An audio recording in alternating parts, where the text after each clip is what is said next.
నమస్కారం. నేను మీ మైనపాటి మురళీకృష్ణ శర్మ. ఇప్పుడు మనం పవర్ స్టార్ పవన్ కళ్యాణ్ గారి యొక్క జాతకం గురించి కొంత విశ్లేషణ చేద్దాం. నిజం చెప్పాలంటే ఈయనకు కొంచెం యోగం ఉంది. సాధారణంగా కుజగ్రహం అనేటువంటిది, కుజదోషం అనేది కూడా కలుగుతుంటుంది. కానీ పవన్ కళ్యాణ్ గారి యొక్క గొప్ప విషయం ఏంటంటే ఈ కుజగ్రహ అనుగ్రహం కూడా ఈయన మీద ఎక్కువ ఉంది. ఇట్లా చాలా తక్కువ మంది పుడుతుంటారు. అందుకే పవన్ కళ్యాణ్ గారు మామూలుగా చిరంజీవి గారి యొక్క తమ్ముడు, ఇక బయట దేనికి పనికిరానటువంటి విషయంలో ఆయన కూడా ఒక ఇంటర్వ్యూలో చెప్పడం జరిగింది, మీరు సినిమాలో రాకపోతే ఏం చేసేవాళ్ళు అని. బహుశా సినిమాలో రాకపోతే పవన్ కళ్యాణ్ గారు ఏం చేశారంటే నేను డ్రైవర్ని అవుతానేమో అన్నాడు ఆయన. ఒక ఇంటర్వ్యూ ఆయన సరదాగా చెప్పడం జరిగింది. అటువంటి పరిస్థితిలో ఉన్నటువంటి ఆయన జాతక ప్రభావం వల్ల ఈ యొక్క పుట్టుక మకర రాశి తుందురుతో ఉన్నటువంటి స్థానంలో రావటం వల్ల, ఈ యొక్క అనుగ్రహం ఉండటం వల్ల ఆయన సినిమా ఫీల్డ్లో ఎంటర్ అయ్యారు. ఆయనలో ఏంటంటే ఆకర్షణ శక్తి అనేటువంటిది ఉంది. అది పవన్ కళ్యాణ్ గారిలో ఉన్నటువంటి ఒక ప్రత్యేకమైన విషయం. ఇది మనం గమనించినట్లయితే ఆయన సినిమాలు గమనిస్తే హిట్ అయినా ఫ్లాప్ అయినా సరే ఆయన ఫ్యాన్స్ అనేవాళ్ళు కూడా వస్తారు. ఆ విధంగా ఆయన సినిమా ఫీల్డ్లో కూడా సుదీర్ఘకాలం ఉండగలిగారు. కానీ ఇప్పుడు రాజకీయాల్లోకి వచ్చారు. నిజం చెప్పాలంటే ఆయనకి తన సొంత మనుషులతో కూడా కొంత విరోధం ఉంది. ఈ యొక్క చిరంజీవి గారితో ఉండేటువంటి కొన్ని అభిప్రాయ భేదాలు కూడా ఒక కారణం. ఎందుకంటే చిరంజీవి గారు ప్రజారాజ్యం పార్టీ పెట్టారు, ముఖ్యమంత్రి అవ్వాలని అనుకున్నారు. కానీ ఆయన పార్టీ అనుకున్నంత విజయం కూడా సాధించలేదు. కొన్ని స్థానాలు గెలిచారు కానీ ముఖ్యమంత్రి స్థాయికి వెళ్ళేటువంటి తగినటువంటి సంఖ్యాబలం కూడా ఆయనకు రాల. పర్వాలేదు, గెలిచిన ఓట్లతో ఆయన ప్రజల కోసం పోరాటం చేసి తర్వాత ఎలక్షన్లో బలం పెంచుకునేటువంటి విధంగా ప్రయత్నిస్తే బాగుండేదేమో.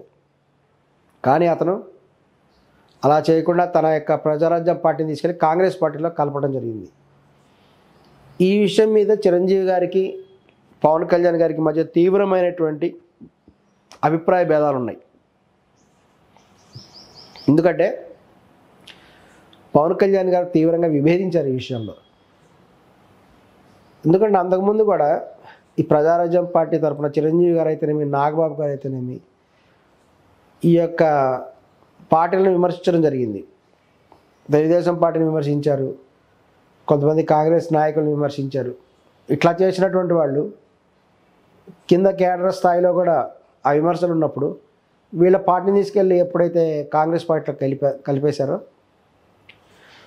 ఈ కేడర్, దిగువ స్థాయిలో ఉన్నటువంటి కేడర్ చాలా ఇబ్బంది పడ్డారు.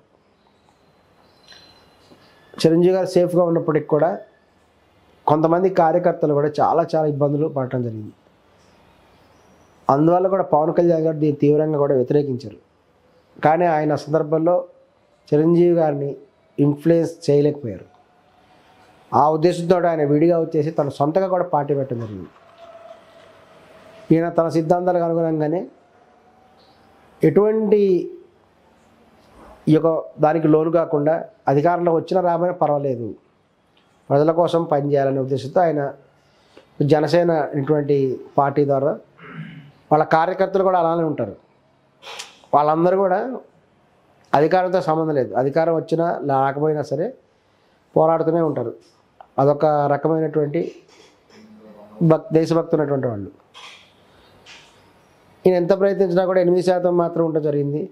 కానీ ఆయనకి ఈ చంద్రగ్రహంతో ఉండేటువంటి అనుబంధం వల్లనే ఈ యొక్క చంద్రబాబు నాయుడు గారితో ఆయనకి పొత్తు కుదిరింది. ఈ గ్రహాల వల్లనే ఆయన జరిగింది. ఇది చిరంజీవి గారికి లేకపోయినప్పటికీ పవన్ కళ్యాణ్ గారికి ఉన్నటువంటి ఆ యొక్క చంద్రగ్రహంతో ఉన్నటువంటి ఆ యొక్క జాతక సంపర్కం వల్లనే ఆయన చంద్రబాబు నాయుడు గారితో ఒప్పందం పెట్టుకోవటం, తర్వాత బీజేపీతో ఒప్పందం పెట్టుకోవటం, తద్వారా ఆయన 100% స్టాక్ గెలిచారంటున్నారు. ఇప్పుడు ఆయన డిప్యూటీ చీఫ్ మినిస్టర్గా ఉన్నారు. ఏదేమైనప్పటికీ కూడా ఇప్పుడు కుజగ్రహం ఆయనకు అనుకూలంగా ఉన్నప్పటికీ కొన్ని గ్రహముల యొక్క ఎఫెక్ట్ వల్ల ఆయనకి తన ఇంట్లో వారితో విపరీతమైనటువంటి విభేదాలు కూడా వచ్చే అవకాశం కనిపిస్తున్నది. అంతేకాకుండా ఆయన స్థానభ్రంశం ఇంకా ఉన్నత స్థాయికి వెళ్ళే అవకాశం కనబడుతుంది. బహుశా ఆయన సెంట్రల్ లెవెల్లో వెళ్తారేమో అనేటువంటి అభిప్రాయం కూడా అందరికీ ఉంది. దీనికి కారణం ఏంటంటే ఆయన సనాతన ధర్మం గురించి పోరాటం చేస్తారని ప్రకటించడం. ఆ సనాతన ధర్మం గురించి పోరాటం కూడా కేవలం ఆంధ్రప్రదేశ్లో చేస్తానని ఆయన అనట్లేదు. జాతీయ స్థాయిలో సనాతన ధర్మ బోర్డు ఏర్పాటు చేయాలని పవన్ కళ్యాణ్ గారు ప్రకటించారు కదా. జాతీయ స్థాయిలో తాను పోరాడతా అని చెప్పారు. దానికి అనుగుణంగానే ఈ మధ్య ఆయన హిందీ భాషకు సపోర్ట్ చేయడం, ఈవెన్ తమిళనాడు పార్టీ వాళ్ళని తమిళం భాషని కూడా వ్యతిరేకంగా మాట్లాడడం జరిగింది. తమిళనాడు వాళ్ళు హిందీ నేర్చుకోవాలి కంపల్సరీ అని పవన్ కళ్యాణ్ గారు ఆర్డర్ వేయడం జరిగింది. మరి ఆయన ఎట్లా ఆర్డర్ వేస్తాడో తెలియదు. ఆయన తోటి రాష్ట్రంలో డిప్యూటీ చీఫ్ మినిస్టర్ మాత్రమే. అయినప్పటికి కూడా తన స్థాయిని ఆయన జాతీయ స్థాయిలో ఊహించుకోవటం వల్ల, జాతీయ స్థాయిలో సనాతన బోర్డు అనేటువంటి ఊహించుకోవటం వల్ల ఆయన తమిళనాడు వాళ్ళు కూడా తమిళం వాళ్ళని హిందీ నేర్చుకోండి అనేటువంటి విధంగా చెప్పడం జరిగింది. లేదంటే తమిళం సినిమాలు హిందీలోకి ఎందుకు డబ్ చేస్తారు, హిందీ వాళ్ళ డబ్బులు కావాలా మీకు, కానీ భాష అవసరం లేదా అని కూడా కామెంట్ చేశారు. దీని మీద ఈ మధ్యనే పెద్ద రౌండ్ టేబుల్ సమావేశం జరిగింది. ఈ దాదాపు దక్షిణాది రాష్ట్రాల ప్రముఖ పార్టీలు అన్నీ కూడా వాటిలో పాల్గొన్నారు. కానీ పవన్ కళ్యాణ్ కానీ దాన్ని పిలవలేదు. ఈ విధంగా స్టాలిన్ గారు పవన్ కళ్యాణ్ గారు తీవ్రమైనటువంటి అవమానం చేశారు. ఆ అవమానం చంద్రబాబు నాయుడు గారికి కూడా జరిగినట్టే. ఎందుకంటే దక్షిణాది రాష్ట్రాల ముఖ్యమంత్రుల సమావేశం ఉన్నప్పుడు, ప్రధాన రాజకీయ పార్టీల సమావేశం ఉన్నప్పుడు మరి వీళ్ళ అభిప్రాయం కూడా చెప్పాలి కదా. ఈవెన్ తెలంగాణ నుంచి రేవంత్ రెడ్డి గారు వెళ్ళారు, మరియు కేటీఆర్ గారు కూడా వెళ్ళడం జరిగింది. వాళ్ళిద్దరు అపోజిషన్ అయినప్పటికి కూడా. కానీ పవన్ కళ్యాణ్ గారిని మటుకు ఇన్వైట్ చేయలేదు. అది నిజంగా కూడా బాధాకరమైన విషయం. ఏదేమైనా పవన్ కళ్యాణ్ గారికి కొంత శత్రువులు పెరిగేటువంటి అవకాశం కూడా కనిపిస్తున్నది. ఆయన కుటుంబ సభ్యుల మధ్య కూడా కొన్ని విభేదాలు వచ్చేటువంటివి కూడా కనిపిస్తున్నాయి ఆయన జాతక రీత్యా.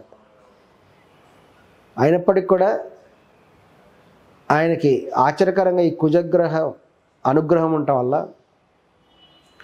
ఆయన తప్పనిసరిగా కూడా జాతీయ స్థాయి నాయకుడు అయ్యేటువంటి లక్షణాలు కూడా కనిపిస్తున్నాయి. కాబట్టి భవిష్యత్తులో ఆయన జాతీయ రాజకీయాల్లోకి వెళ్తారేమో, జాతీయ రాజకీయాల్లోకి వెళ్ళి ఒక ఎంపీగా చెయ్యి జాతీయ స్థాయిలో ముఖ్యమంత్రిగా మన అధికారం చలాయిస్తాడేమో, ఆ విధంగా అతను సనాతన ధర్మ రక్షణకు పాటుపడతాడేమో అనేటువంటి అభిప్రాయం కూడా కనిపిస్తుంది. చూద్దాం, లెట్ us see ఏం జరుగుతుందో.